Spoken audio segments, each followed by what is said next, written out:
to affirmations. I want you all to like, share, and subscribe. Hit the notification bell so you know when I post. I want to thank my subscribers, any new subscribers that I have, as well as those of you who are just, look at me, get it together, lady, as well as those of you who are just swinging through. It's really appreciated, okay? Let's see. And with that, we always start off with our saying, death and life is in the power of the tongue, and they that love it shall eat the fruit thereof. Have you been feeding yourself fresh or rotten fruit? Always wanting to mind the self-talk that you do, as well as what you speak, as well as what you speak about others. We do not want to lie on others or be malicious. Sometimes they can activate, reap what you sow, okay? Let's see. Also, too, hopefully you all had a great week. If it's not a good week, hopefully you can figure out one thing that can make it go smooth or better. Wishing everyone mental, spiritual, emotional, and physical health as well. Let's see. So I got a new, like a torch lighter. I'm kind of scared of it, but we're going to see how this goes. I'm going to light the Palo Santo. Okay, how's it going? All right, look like it's working pretty good, y'all. Ooh. It's a little scary. It's like it's lighting it, but it's not. Okay. Okay. Give you your Palo Santo. Did it do it? All that and not even giving us hardly no smoke. But I'll keep practicing with it. Okay. Let's see.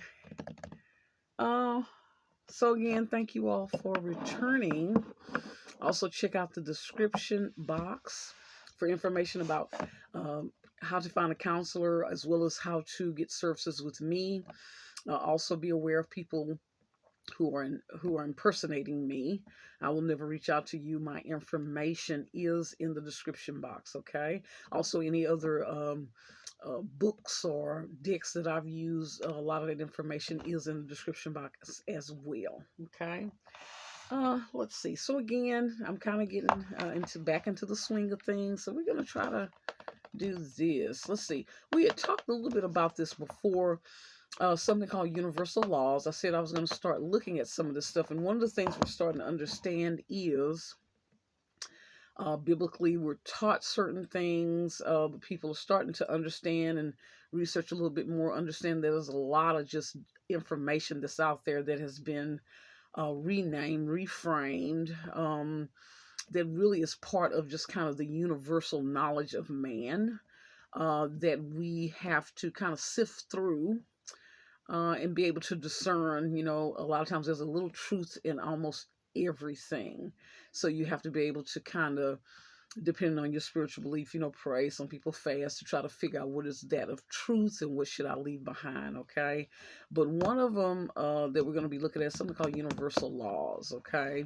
We have biblical laws, but there are also other laws, and one of the things we talk about, there are laws of chemistry, physics, and things of this nature. So there's all types of laws that apply, even though it's not listed in the Bible. But we do know this is all part of information that is given to mankind, okay?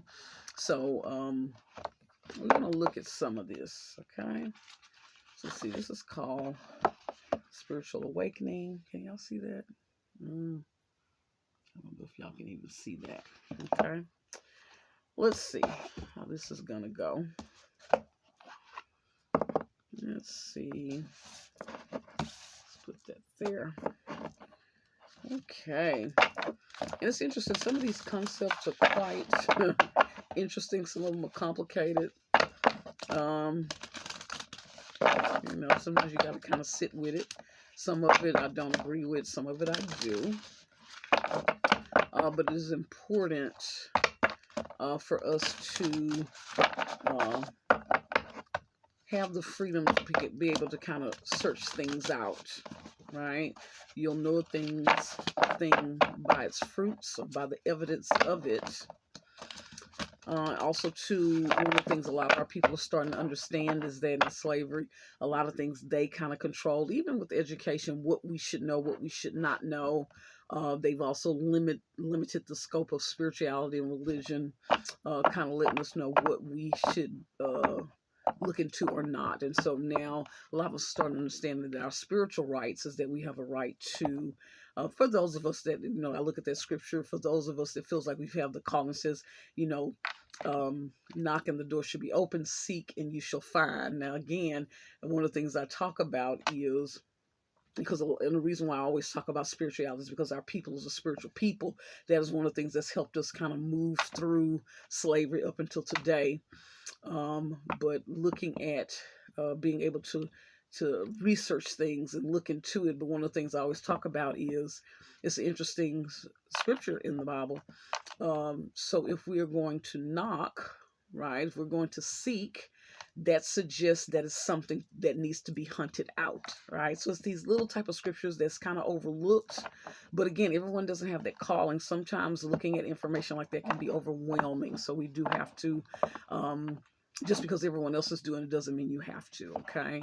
So, everyone doesn't have that calling, and that's okay, okay?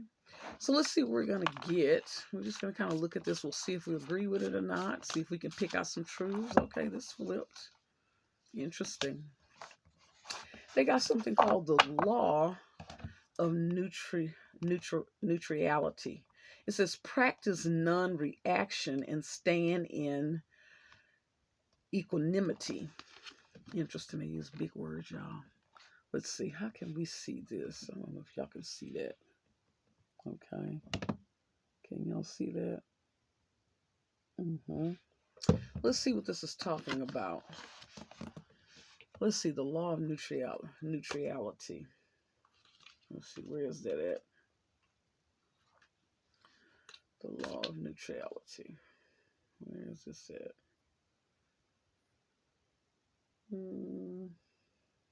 Okay, 103.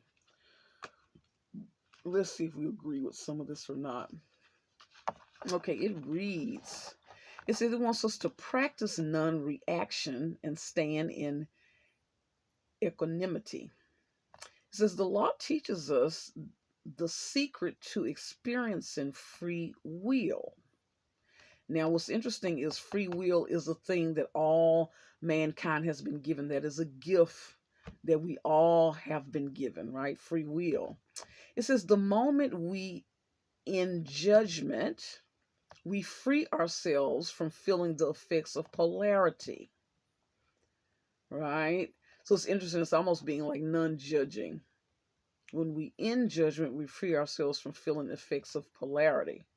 When we anticipate ourselves, when we emancipate, meaning free ourselves from conflict, upsets, and viewpoints, we are able to authentically be the cause of our lives.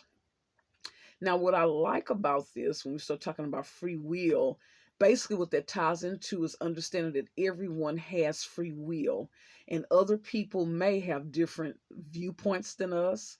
We may feel a sense of conflict with people. We may not agree with them.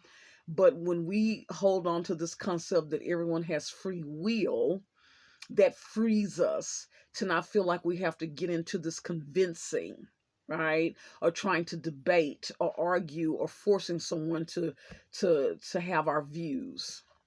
Okay. And so we know that is some truth to that. And we do know, as our people, we always connect us to slavery. And slavery, again, we did not have free will, right? Even our education system, even our spirituality, all that was controlled, right? Monitored, even in church, they would have people in there monitoring at all times, you see. So this concept, it says spirit creates from nothing, okay, depending on your beliefs. I'll say the Most High is able to create from nothing. It is the first cause. It says align with this law to set yourself free. So in order to free yourself and have some level of being at peace, it's not being bent out of shape because people are choosing what's right for them. Free will. In our relationships, we always connect this to our relationships, right? We talk about how some of us take on the role that of master, right? If we're taking on the role of master, then everyone has to think how we think, do what we say, right? If anyone is breaking off and kind of being free, and using their free will to make their own decisions that can piss us off, right? Because again, sometimes we've taken on those characteristics of what we learned from slavery, okay? It says, let's see. Interesting. So one of the things that once you look at it, saying you may be experiencing a type of tug of war in your life. Yeah. Normally that's always going on with us, with different either family members, workplace. That's kind of the nature of kind of how we've been programmed, right? To kind of battle each other and struggle with a lot of these issues. It says the moment you put a positive or negative meaning on something that has or has not occurred, you instantaneously experience a positive or negative feeling. Yeah, so we know that to be true, right? When we're judging a thing, it will we when we start judging it as something positive or negative, it will affect our feelings or emotions. We want to practice staying neutral in our perceptions and not to take things personal. That's kind of tricky, right? When people don't agree with us, because we've been taught to either, again, take on that role, that of slave or that of slave master, right? We want to control and get people to agree with us. So, practicing staying neutral, trying not to take it personal. Sometimes, again, our self esteem, especially those when we have low self esteem, we will, we really do care what other people think. We need people to think how we think, right? When we're confident in ourselves and at peace with ourselves, we normally don't have that need to kind of force people to take on our views. And I know we all go through stages. I know, spiritually, I'm always on a different spiritual journey. There are times when I know I've kind of educated people on different stages of spirituality where I was at the time. But I also believe all that was important. That's all was needed because we have to go through certain levels of steps that gets us to a certain place. So there's always a starting point. But also too, even in that, it's okay to really hold on to your views, share them with others, as long as you're not trying to force someone to believe it. But sometimes we do feel a calling to expose people to a thing, but you also have to kind of test people out. If it looks like they're offended, you have to back up and respect their free will, right? Let's see. It says the universe is, again, they use the word universe. You can say, I say the Most High is guiding you to practice non-reaction and staying in equanimity, to stay neutral. Interesting. And it's so interesting when I think about the Bible. It talks about being, to not judge, but then yet we do have to judge and discern certain things. So sometimes it will contradict itself. Okay, look like that light went out, y'all. So I guess we're still good. Because I use USB lights. I've talked to some of you that are new about that I kind of do green living and have solar. And so basically, I'm always using USB lights and things of this nature. Okay. So the question is, where in your life do you find yourself judging people? And one of the things you'll find sometimes, some of the things that we don't like about other people, we're judging people harshly. Sometimes you will find that you struggle with those same things sometimes. Where in your life do you find yourself judging people? If you were to take full responsibility to be the change you wish to see in the world, what inspired action would you take instead of judging others? Interesting. One of my favorite artists is Michael Jackson, Man in the Mirror, right? Right. If you were to take full responsibility and be the change you wish to see in the world, what action would you take instead of focusing on others? That is the challenge, right? That is the challenge. Okay, let's see. So with that, I think we'll end it. I guess that light went out. It said, I think that's it. Again, thank you all so much for joining me again. Like, share, and subscribe. Look in the description box to kind of get different information about books, decks that I use, as well as information about counseling or even how to book with me. And I will end it with our saying, no, I've already done that's not it, y'all. The saying of everyone has a right to heal from trauma, even a race nation. And until next time. Bye. Let's see if I can turn this off.